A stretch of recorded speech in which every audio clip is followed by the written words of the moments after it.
Paz a todos, sejam bem-vindos. Nós estamos na aula 3 de Teontologia, os estudos sobre o ser de Deus. Como qualquer outro assunto que as escrituras elas registram, a gente não tem como falar tudo 100%, quanto mais falar sobre Deus, falar sobre o ser de Deus. Mas um pouquinho desse tempo aí que nós estamos tendo para compartilhar, nós vamos compartilhar aí, vamos continuar compartilhando aquilo que o Senhor nos permitir. Então, aqui nessa tela, vocês conseguem ver a tela? Peraí, cadê a tela? Sim, tá pequena. Ótimo. Então, aí nessa tela, nós, na recapitulação, é aquilo que a gente falou nas últimas aulas. Então, a gente falou o que é a teontologia, que é o estudo sobre o ser de Deus. Questionamos se podemos conhecer a Deus. E sim, claro, as escrituras nos estimulam a buscar o Senhor enquanto nós podemos achar. A escritura nos estimula a conhecer e prosseguir em conhecer ao Senhor, como está escrito lá em Oséias, no capítulo 6, versículo 3. Né? E esse conhecer da Bíblia não é simplesmente ser apresentado a alguém. É um relacionamento íntimo, é uma experiência íntima. É a mesma palavra que a Bíblia usa para falar em Oséias 6:3 sobre conhecer a Deus, é a mesma palavra que Deus usa lá em Gênesis 4, por exemplo, quando fala que Adão teve relações íntimas com a sua mulher e deu à luz a Caim e depois a Abel. E o quanto que nós podemos conhecer a Deus, né? A gente pode conhecer a Deus plenamente? Então, lógico que não. Né? A Bíblia vai registrar que o que nós podemos conhecer é aquilo que Ele revelou, o que nós podemos conhecer é aquilo que a nossa mente limitada, né, o nosso ser limitado pode conhecer de Deus. Mas teremos a vida eterna para conhecer esse Deus maravilhoso, assim é o que Jesus promete lá em João 17:3. Ele diz que a vida eterna é essa, que conheçamos o Pai. Né? E aí começamos a falar sobre alguns aspectos, algumas características, né? O que chamam de atributos de Deus. E nós falamos sobre o Deus que está acima do tempo, o Deus que está fora do tempo, né? Que é de eternidade em eternidade, como diz lá no Salmo 90, versículo 2, que é o Deus eterno. Tá? A Bíblia ela não foi escrita em português, né? Então não tem a palavra eterno, eternidade. Lá no hebraico é El Olam, né? O Deus eterno, El Olam, onde pela primeira vez aparece em Gênesis 21:13, né? As duas palavras juntas.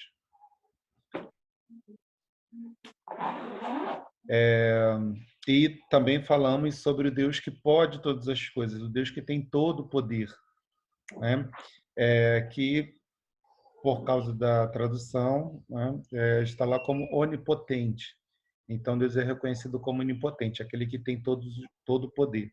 E aí citamos alguns títulos para Deus que dão essa ideia. Né? O primeiro de todos é o El Shaddai, que aparece, por exemplo, lá no Salmo 91, aquele que habita no esconderijo do Altíssimo, a sombra do Onipotente descansará. Então, em nossas traduções está onipotente. Lá no hebraico é o Shaddai, né? O Deus mais do que suficiente para prover todas as nossas necessidades. E também, né, como a gente falou lá no começo, né, na primeira aula, Deus revela o seu poder quando ele cria todas as coisas, né? Então, alguém que possa criar todo o universo, um Deus que pode criar a vida e o Deus que pode dar vida ao ser humano, né? O Deus criador, esse Deus ele é todo poderoso, né? Ele é onipotente. Falamos também sobre o Deus que sabe de tudo, sabe de todas as coisas. Ele não só sabe aquilo que está acontecendo, mas tudo que aconteceu, que está acontecendo, que vai acontecer. E ele também não somente sabe as coisas que aconteceram, que estão acontecendo, que vai acontecer, mas como Deus que sabe de tudo, ele sabe até o que poderia ter acontecido. O que poderia ter acontecido se nós fizéssemos diferente, se nós agíssemos diferente, se nós tivéssemos tomado escolhas diferentes, né? Então, na Bíblia, vão aparecer dois títulos para Deus, né? Que é Eldot, ou seja, o Deus da sabedoria. Então, a Bíblia vai revelar que com a sua sabedoria Deus criou os céus e a terra, com a sua sabedoria ele sabe tudo o que está acontecendo. Então, o salmista, lá no Salmo 139, ele diz que, ainda que haja palavra na sua boca, né, a sua mente ainda está processando o que ele vai falar, mas Deus já sabe, né, Deus já conhece. Então, esse é o Deus do conhecimento. E também, em Gênesis, a Agar, a escrava de Abraão, ela dá um título para Deus, né, de El Roi, que El Roi é o Deus que vê. Então, Agar trata Deus como o Deus que vê, porque ela foi expulsa da casa de Sara, né, da casa de Abraão, e, enfim, lá no meio do deserto, o anjo aparece para ela, orienta o que ela tem que fazer, voltar, pedir desculpa e tudo mais, e então ela reconhece o Deus como o Deus que vê, o Deus que vê, né, todos, né? Então Deus se importava com ela também. E aí esse termo, né, esse título na teologia é chamado de onisciência, né, o Deus que sabe tudo, ele é onisciente. Um outro termo para Deus é o Deus que está acima de tudo, né? Tudo está dentro dele, todo o universo, todas as coisas criadas estão dentro de Deus. E aí na teologia é chamado de onipresente. Então a gente tem, por exemplo, um título lá no hebraico que é o Senhor chamar, né? O Senhor chamar. Que a gente não lê esse YHWH e nós vamos falar hoje, se Deus nos permitir, sobre isso. Bom, e aí o Salmo 139, né? O salmista também ele vai falar que não tem como se esconder de Deus. Se ele subir às regiões celestiais, Deus está lá. Se ele descer até o lugar dos mortos, Deus está lá. Se ele ir para o oceano, se ele ir para o lugar mais longe, né, Deus está ali. Então não tem como se esconder de Deus. Ele é o Deus que está em todos os lugares, né? Ele é onipresente. É claro que em cada lugar Deus pode se manifestar de uma maneira diferente, mas Deus está em todos os lugares, né? Até na condenação final, né, no lago de fogo, Deus estará ali, né? Só que ele vai manifestar um aspecto diferente da pessoa dele, mas ele estará lá também. E por último aqui, a gente comentou no final da aula passada sobre o Deus triuno, né? Sobre a triunidade de Deus. E a gente se baseia para falar sobre isso, por exemplo, pelo um título de Deus, que é o Elohim, né? Deus é chamado de El, como a gente viu aí, Eldot, El Roi, El Shaddai, né? Que é a abreviação, né, desse título. Ou Eloá, em algumas passagens da Bíblia, ou várias passagens da Bíblia, está lá Eloá, se referindo a Deus. Só que Elohim, que também é uma referência para Deus, Elohim está no plural, porque esse YM é como se fosse o nosso S aqui no português. É o plural lá no hebraico. Então, nós vemos Elohim aparecendo, né, desde Gênesis 1:1. Desde a primeira frase das Escrituras Sagradas, começa justamente falando do Deus Elohim, o Deus que não estava sozinho lá na eternidade, o Deus que não estava sozinho lá no princípio, né? E aí a gente fala mais um pouquinho dessa realidade aí, né? Então, aí na tela de vocês está a primeira frase da Bíblia. Cada pedaço aí de códigos desse é uma ou mais palavras, né? Então, tem lá no princípio, criou, aí a palavra Deus é Elohim, né? Esses símbolos, né? Essas letras que estão vermelhas, se lê Elohim. É claro, da esquerda para a direita, né? Então, Elohim está aí. Ou seja, é um Deus que é mais de uma pessoa, ele está no plural. Por exemplo, se vocês olharem a palavra de baixo, os céus, céus é mais de um céu, né? Está no plural. Tem lá o finalzinho igual o Elohim. Não sei se vocês conseguem perceber isso.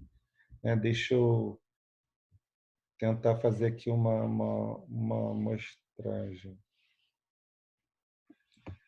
Aqui é o final de Elohim. Aqui é o final de céus. Vocês percebem que é igual o final de Elohim e o final de céus? Sim, sim, dá pra perceber. Então, esse final é por quê? É porque está no plural. Deus está no plural, assim como os céus está no plural. Então, desde o primeiro versículo da Bíblia, Deus se revela como sendo mais de um. Ok.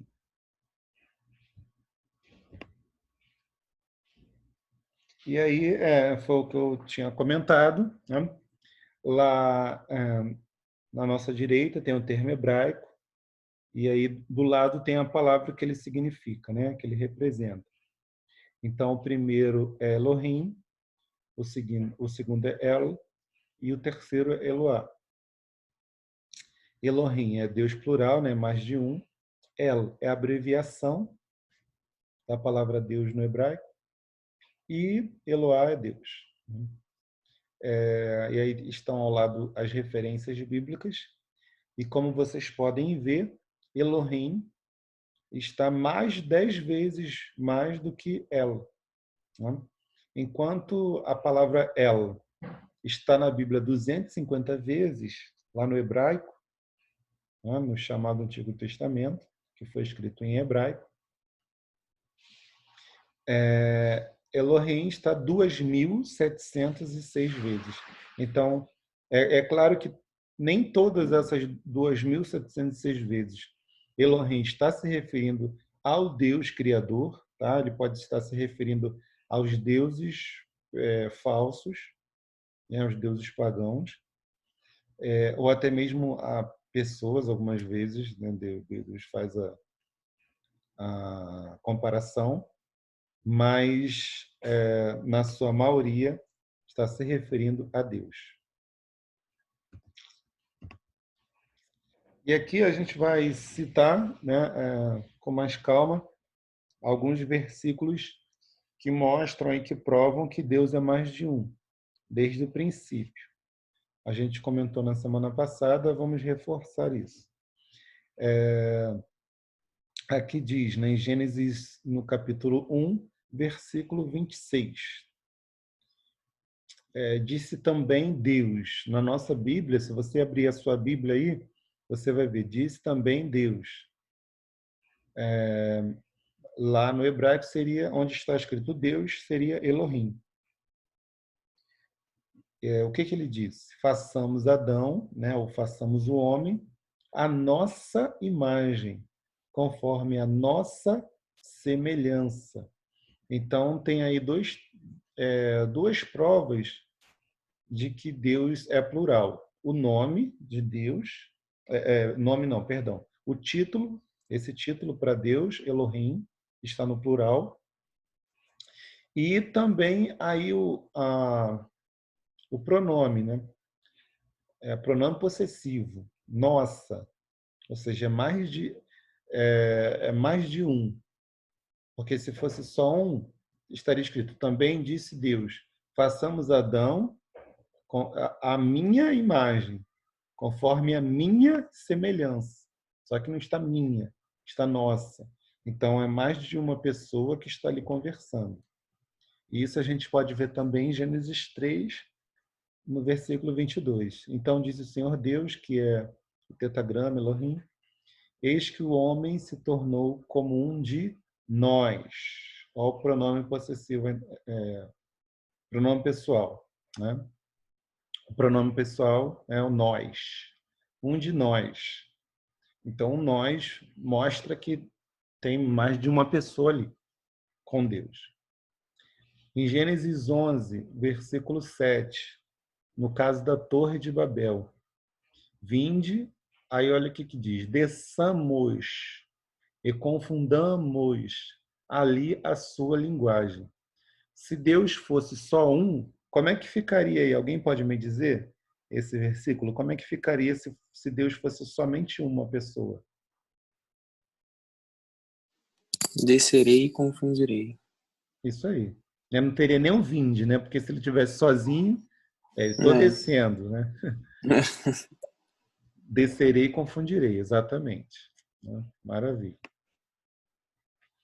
E aí no Salmo 45, versículos 6 e 7, ele é bem interessante, porque o Salmo 45 é uma canção linda, é uma canção maravilhosa para o Messias, para o rei que viria.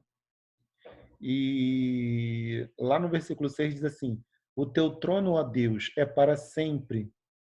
Cetro de equidade é o cetro do teu reino.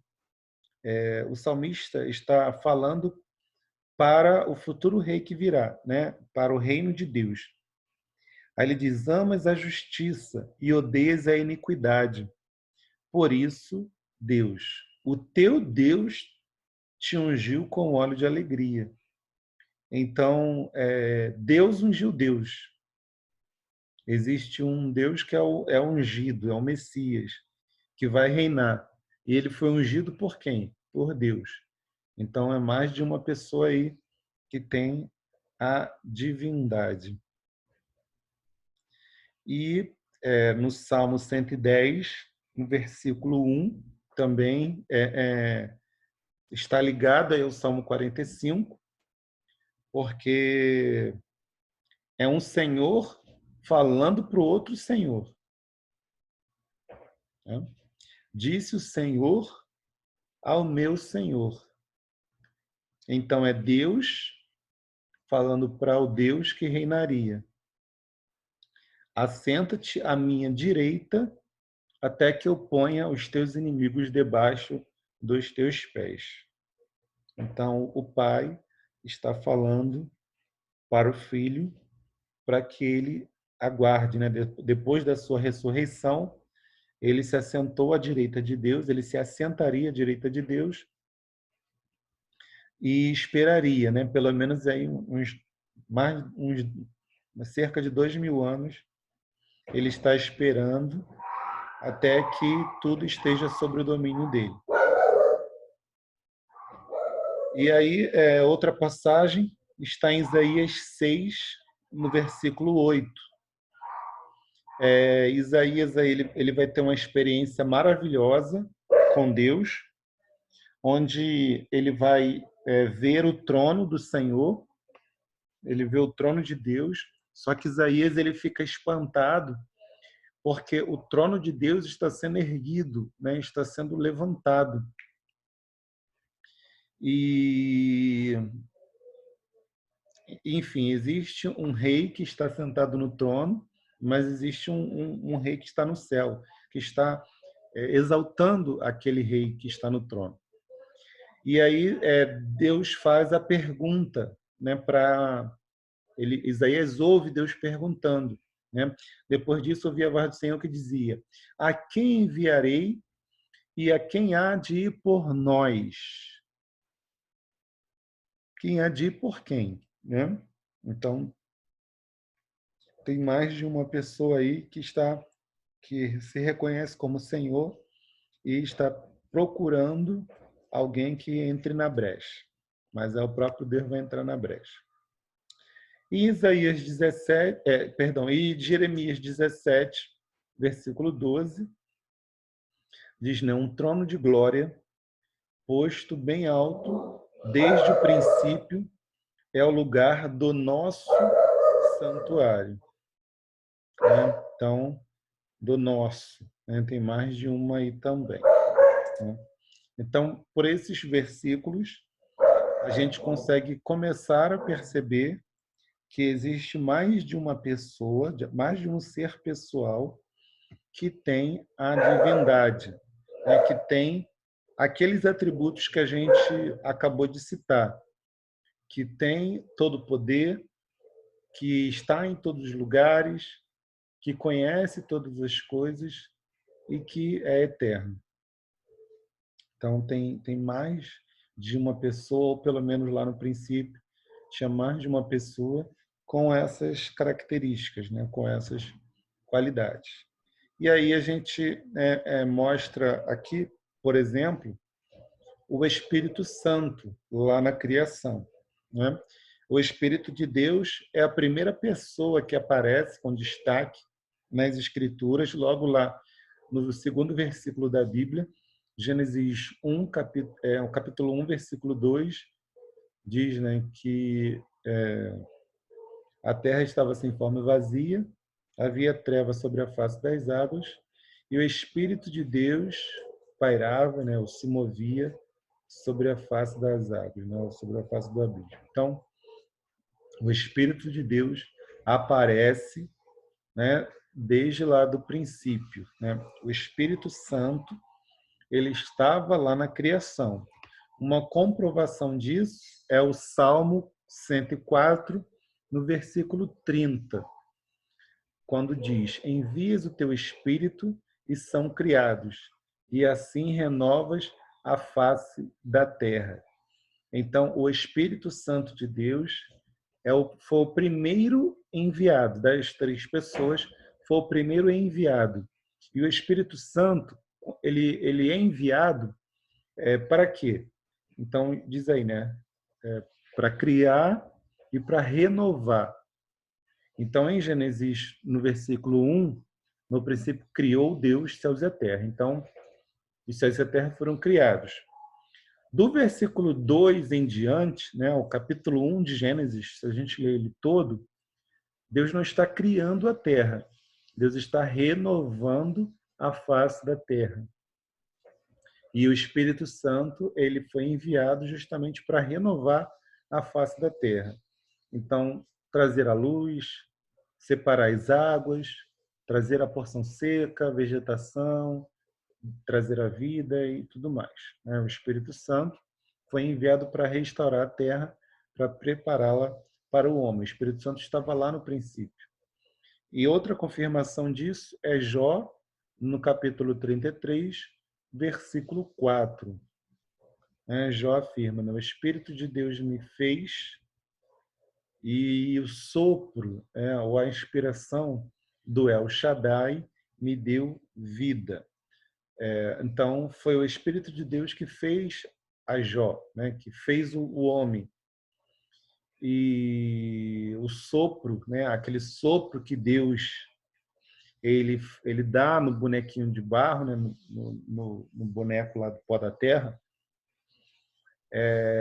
foi o Espírito Santo. O Jó está falando aí que é o Espírito Santo, é esse sopro de Deus para dar vida ao homem. Né? E como está aí todo-poderoso, né? O onipotente, como a gente disse, é o El Shaddai. Né? E como a gente falou também na aula passada, El Shaddai, ele aparece muitas vezes, é onde ele mais aparece justamente no livro de Jó. Jó foi um homem que sofreu muito, que perdeu tudo. Ele era o homem mais rico do Oriente e perdeu tudo, e depois ele recebe o dobro. Né? Então, Jó é aquele que ele reconhece que ele não tinha nada, que tudo que ele tinha, do que ele era, vinha de Deus. Desde a sua vida até tudo mais que ele adquiriu. E quando ele perde tudo, ele atribui isso a Deus também, né? Ele não fica invocando o nome de diabo, falando de diabo. Ele ignora que exista Satã. Ele sempre fala, ele sempre trata com Deus. Ele reconhece a Deus como esse Deus todo-poderoso, o Deus que tem todo o poder, ou né, como falamos do El Shaddai, né, o Deus que amamenta, o Deus que cuida como se fosse uma mãe, né, que dá a vida, né, que faz tudo por ele, né? E assim como o Espírito Santo estava na criação, o Filho também estava na criação. Tá?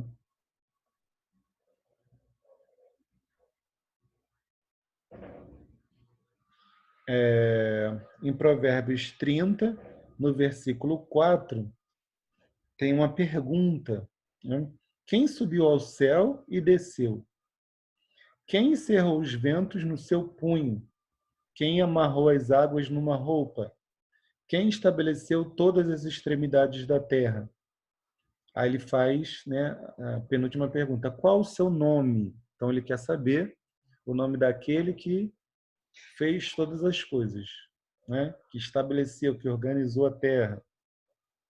E aí ele completa, né? Ele faz mais uma pergunta: qual o nome de seu filho, se é que o sabes? Então a Bíblia fala o nome desse Deus que criou todas as coisas e tem o controle de tudo, e a Bíblia também fala o nome do seu filho, né?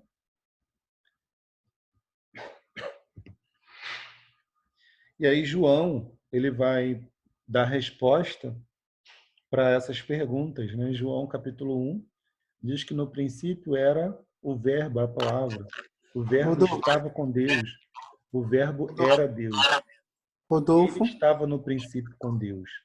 Todas as coisas foram feitas por ele e sem ele nada do que foi feito se fez. Então João, ele afirma que Jesus estava lá no princípio, né? Jesus estava com Deus, mas Jesus era Deus, né? Jesus estava Rodolfo, com Deus, Jesus era Deus e todas as coisas foram feitas por ele. Sem ele, Rodolfo, nada do que foi feito se fez. Então, assim como o Espírito Santo estava lá na criação, o Verbo, né, Jesus, também estava lá na criação. Diga, Davi. falta 8 minutos para a reunião. 7 minutos e pouco, quase 8 minutos para Legal, legal. a reunião cair. Então, daqui a pouco, né, quando cair, a gente entra de novo no mesmo link e a gente continua a sequência da aula, tá bom, gente? Vamos lá. Efésios 3:9 vai confirmar, lá no finalzinho diz: tudo criou por meio de Jesus Cristo. Então, Deus, né, o Pai, ele criou todas as coisas por meio de Jesus Cristo. E Colossenses, no capítulo 1, Colossenses 1 está falando sobre a pessoa de Jesus, e lá no versículo 16 vai dizer: porque nele foram criadas todas as coisas que há nos céus e na terra, visíveis e invisíveis, sejam tronos, dominações, sejam principados, sejam potestades, tudo foi criado por ele e para ele. Então, tudo foi criado por Jesus e para Jesus. Então, o Pai e o Espírito Santo, quando estavam criando todas as coisas nos céus e na terra, estavam criando, apontando para a pessoa de Jesus. Todas as coisas na criação revelam a pessoa de Jesus. Em Hebreus, no capítulo 1, versículos 1 e 2, diz, né, que havendo Deus antigamente falado muitas vezes e de muitas maneiras, eu amo esse versículo, Deus havia falado de muitas vezes, de muitas maneiras, aos pais pelos profetas. A nós, falou-nos nesses últimos dias pelo Filho, a quem constituiu o herdeiro de tudo, por quem fez também o mundo. Então, Deus fez o mundo pelo Filho, né? Por Jesus. E constituiu ele como herdeiro, né? Como aquele que vai reinar sobre tudo. Então, lá quando nós vemos nas Escrituras, homens que viram, né, Deus ungindo Deus entronizando Deus, é o Pai, entregando o reino de todas as coisas para o seu Filho, né, que a gente teve o privilégio de conhecer, né? E Deus é um, mas é três. A gente tem ainda uns 5 minutos. Vamos lá. Deuteronômio 6, versículo 4, diz assim: Ouve, Israel, o Senhor nosso Deus é o único Senhor. Então, esse texto de Deuteronômio 6, versículo 4, diz que Deus é único, né? O Senhor, o nosso Deus, é o único Senhor. Não existe outro Senhor, né? E aí surge a pergunta, né? Se ele é único, isso significa, então, que só um é Deus, que só o Pai é Deus? Então, a gente tem hoje vários tipos de ideias, né? Desde, por exemplo, os adventistas, o Testemunho de Jeová, que rebaixam a pessoa de Jesus, né? Como se ele fosse um Deus com letra minúscula, vamos dizer assim, ou como, por exemplo, judeus que não reconhecem, né, a divindade de Jesus, e, né, até os judaizantes, né, aquelas pessoas que se dizem evangélicas, mas diz que se tornaram judeus, né, querem rebaixar a pessoa de Jesus. E aí, Jesus é o único Senhor ou não, né? Então vamos analisar essa palavra único, esse termo único. Se Deus é um só, como podemos afirmar que há mais de duas pessoas, no caso, há 3 pessoas com a natureza divina, né? Isso é fácil de explicar analisando a palavra hebraica utilizada para a nossa tradução único. Então, lá no hebraico, de novo, a gente recorre ao original. A palavra hebraica é errad, né? Errad. Pode significar unidade composta, unidade coletiva, e a gente tem alguns exemplos dentro disso. O primeiro deles é o homem e a mulher, né? A união após o casamento. Então, depois a gente vai ler essa passagem, tá? Assim que a gente voltar aí, em Gênesis 2, 24. A palavra errad está lá.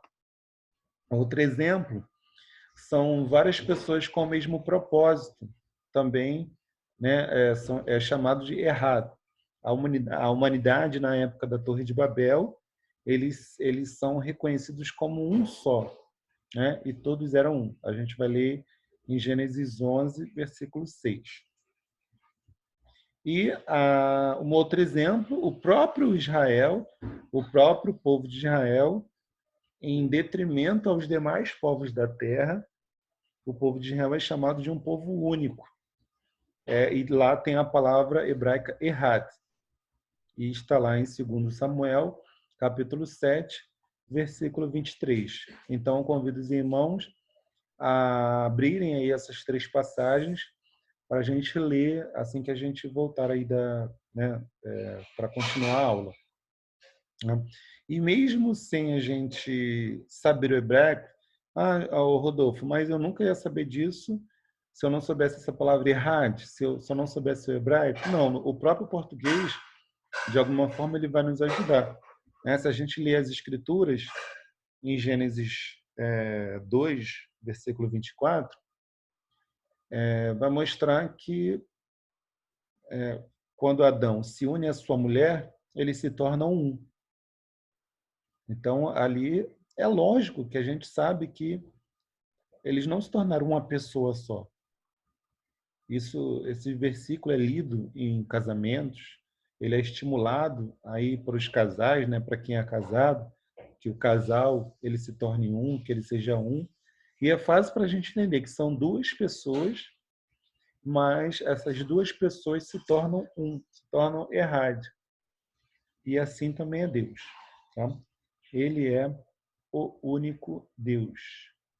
Mas nós temos aí três pessoas: o Pai, o Filho e o Espírito Santo. Amém?